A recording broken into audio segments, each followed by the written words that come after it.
요즘은 유난히 날씨가 좋은 것 같습니다. 두꺼운 오바라든지 두꺼운 잠바를 한 번도 입지 않은 걸 보면 올해 겨울은 그리 춥지 않았습니다. 이러다가 금방 봄이 올 것 같은 느낌이 들 정도입니다. 그러면서 그냥 코로나 바이러스도 같이 물러가길 바랍니다. 오늘 시편 131편도 성전에 올라가는 노래입니다. 3절밖에 안 되는 참 짧은 시인데 그 안에 심오한 진리가 담겨 있습니다. 그건 교만과 겸손에 관한 교훈입니다. 베드로전서 5장 5절에 이런 말씀이 나오죠. 하나님은 교만한 자를 대적하시되 겸손한 자에게는 은혜를 주신다.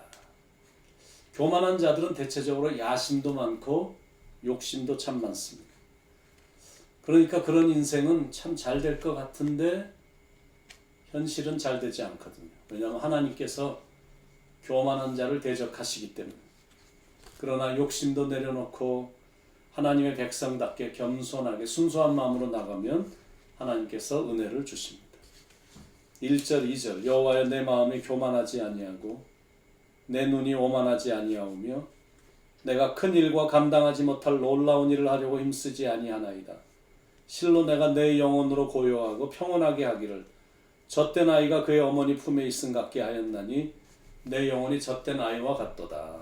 이게 바로 죄를 이기는 방법입니다. 자꾸 인간적인 방법으로만 올라가려면 안 되거든요. 그게 나중엔 죄가 되기 때문에 하나님처럼 높아지려고 하던 욕심 때문에 아담과 하와가 죄를 짓고는 에덴 동산에서 쫓겨났잖아요. 바벨탑을 쌓으려고 했던 그 이유가 하나님처럼 높아지려고 그랬던 거잖아요. 결국 무너졌습니다. 현대인들이 그런 면에서 참 비슷한 게 많은데 보면 볼수록 참 겁들이 없습니다. 뭔가 새로운 걸 만들었다고 마치 하나님처럼 막 자기가 하나님같이 막 생각을 하는 듯한 느낌이 듭니다. 그런 게 엄청난 죄라는 걸 알지 못합니다. 결국 출세와 성취와 성공만 챙기다가 나중엔 다 잃게 되는 거예요. 그 안에 하나님이 없으면 인생의 방향이란 게 그렇게 갈라져 버립니다. 그러다가 나중에 후회밖에 없습니다. 겸손해야 돼요. 교만과 자만은 하여튼 무조건 거절해야 돼요. 교만은 마귀로부터 왔기 때문에 정욕적이고 마귀적이고 이기적인 자기밖에 모르는 스타일입니다. 내가 이래봬도 내가 왕년에는 이런 마음만 늘 앞서니까 당연히 하나님의 마음을 가질 수가 없는 겁니다.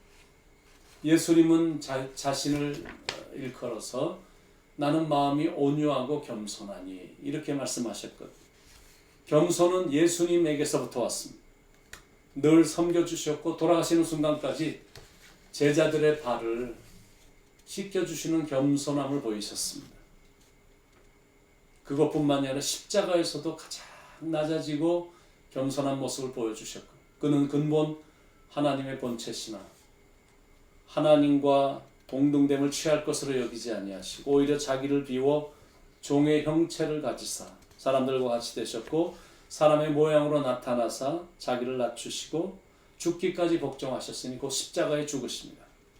그렇게 일생을 사셨기에 하나님께서 보시고 예수님을 지극히 높여 모든 이름 위에 뛰어난 이름을 주사 하늘에 있는 자들과 땅에 있는 자들과 땅 아래에 있는 자들로 모든 무릎을 예수님의 이름을 이름 앞에 꿇게 하셨거든요. 하나님께서 겸손한 자에게 은혜를 주셔서 이렇게 높여주시는구나 라는 걸 이제 알게 되는 것. 반면에 교만은 마귀에게서부터 온 것. 그래서 교만한 자를 하나님은 대적하시는 것. 자, 질문. 교만은 어디서부터 시작이 되나? 이 질문에 대한 답은 눈입니다. 교만한 사람들은 눈을 보면 알 수 있거든. 그래서 교만은 숨길 수가 없는 것. 1절에 여호와의 내 마음이 교만하지 아니하고 내 눈이 오만하지 아니하오며 잠언 6장 16절에도 여호와께서 미워하시는 곧 그의 마음에 싫어하시는 것이 67가지이니 곧 교만한 눈과. 그러니까 하나님이 싫어하시는 첫 번째가 뭐냐면 교만한 눈입니다. 그만큼 하나님은 교만함을 싫어하십니다. 시편 131편은 다윗의 시입니다. 사울의 가장 큰 실책이 뭐였냐면 교만이었습니다. 사무엘 선지자가 하는 것을 나라고 못할 리가 있나? 그리고는 선지자만 하는 것을, 제사장만이 하는 것을 자기가 했거든요. 그런 걸 가리켜서 교만이다라는 거. 사울이 전쟁에 승리한 후에 제일 먼저 한 일이 자기를 위해 기념비를 세운 것. 아니 내가 잘 싸워서 이겼는데 당연히 기념비라도 세워야지. 이런 게 바로 교만이고 자만이라는 것. 그래서 하나님께서 사울을 폐위시키기로 결정하신 겁니다. 처음엔 굉장히 겸손했던 사람. 그래서 하나님이 그를 높여주셨습니다. 근데 일이 잘 되니까 교만해졌어요. 그래서 그때부터 인생이 떨어진 겁니다. 사람들이 어려워지면 대체적으로 참 겸손함을 보입니다. 근데 갑자기 부자가 되면 도저히 눈뜨고 볼 수 없을 정도로 교만해지는 경우들이 꽤 됩니다. 병에 걸리면 겸손한데 병이 났으면 감사하는 게 아니라 교만해집니다. 실패하면 겸손해지는데 성공의 가도를 달리면 교만이 극을 달합니다. 사업이 안 되면 겸손한데 잘 되면 교만합니다. 근데 다윗은 달랐습니다. 늘 겸손했습니다. 자기를 그렇게 미워하는 사울을 미워하지도 않았고 복수하지도 않았습니다. 그래서 하나님의 마음에 합한 사람이 된 겁니다. 자, 그러면 질문. 겸손이란 게 대체 무엇일까? 겸손이란 여호와를 바라는 거고 하나님을 바라보는 겁니다. 3절에 이스라엘아 지금부터 영원까지 여호와를 바랄지어다. 젖된 아이가 엄마 젖을 바라는 것 같이 하나님을 바라는 것, 이게 바로 겸손입니다. 그런 사람은 교만할 수가 없는 겁니다. 사람이 언제 교만해지냐면 시선이 하나님으로부터 멀어질 때, 인생의 초점을 자기에게 둘 때 교만해집니다. 그때부터 자기를 높이기 시작합니다. 자기가 하나님이 되는 겁니다. 그때가 가장 위험할 때입니다. 하나님께서 교만한 자를 대적하시기 때문에 교만해지는 순간부터 하나님하고는 적대 관계가 시작됩니다.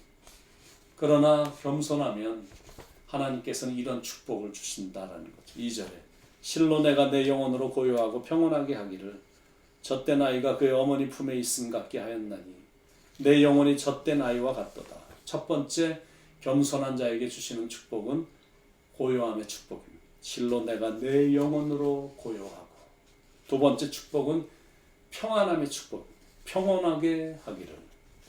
세 번째는 만족함의 축복입니다. 젖된 아이가 그의 어머니 품에 있음 같게 하였나니 내 영혼이 젖된 아이와 같도다. 젖을 뗀 아이처럼 만족함이 있습니다. 젖을 떼기 이전에 아이를 보면 보채고 발버둥을 칩니다. 그런데 젖을 뗀 아이는 평온하게 잠을 자거든요.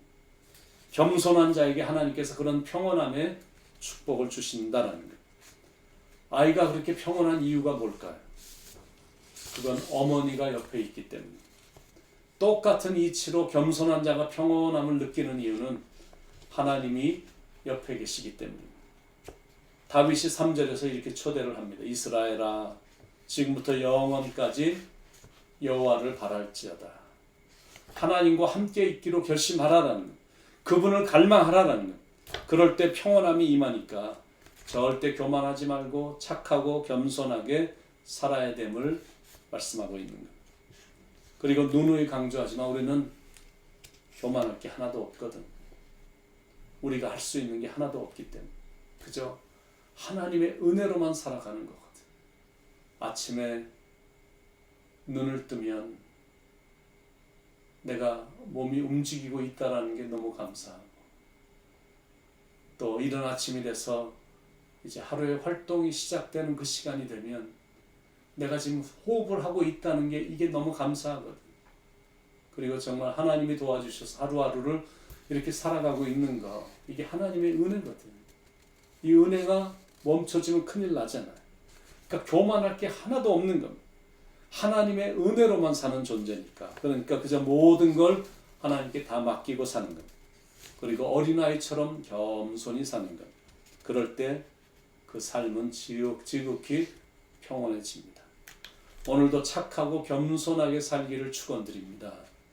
그래서 세상은 요동을 치지만 폭풍 속에서도 주님은 함께 하시니 평온한 하루가 보장된 축복이 겸손하게 살고자 하는 여러분 모두에게 있기를 예수님의 이름으로 간절히 축원을 드립니다.